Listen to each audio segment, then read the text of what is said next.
mu ntumbero kurabira hamwe ibimaze kurangurwa mu kiringo ca kabiri c'umwaka mu bikorwa vy'iterambere ishamwe mpuzamakungu rijejwe iterambere PNUD risanzwe rifata mu mugongo mu gihugu c'u Burundi haratunganijwe kw'igenekerezo rya 6 Gitugutu umwaka wa 2025 uruganda rwo kurabira hamwe ibimaze kurangurwa mu bisata bitandukanye vy'iterambere.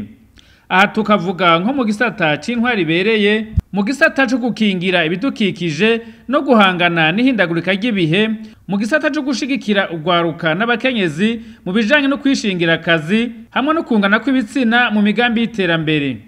Iyo nama ngo kari kandi akajya ko kurabira hamwe intambamyi ziri mwishurwa mu ngiro ry'imigambi y'iterambere yategekanijwe hagati ya Reta y'u Burundi n'ishiramwe mpuzamakungu rijejwe iterambere PNUD.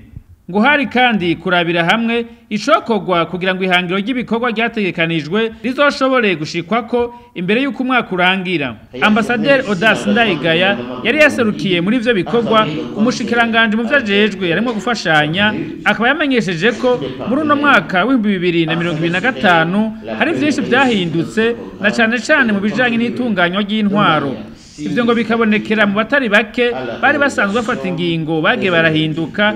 Ivyo navyo ngo bikaba bituma haba kwisunga iryo hinduka ry'intwaro mu bijanye no gushira mu ngiro imigambi y'iterambere ishirwa mu ngiro hagati ya Leta y'u Burundi n'ishamwe mpuzamakungu rijejwe iterambere PNUD.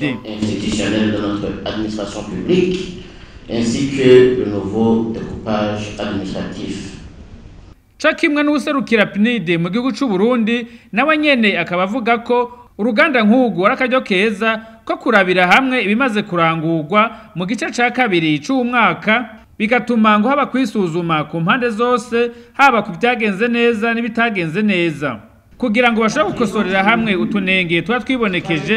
Gutyo rero ngo bafate ingingo ituma haba kongereza umuvuduko mu gushira mu ngiro ivyo bikorwa.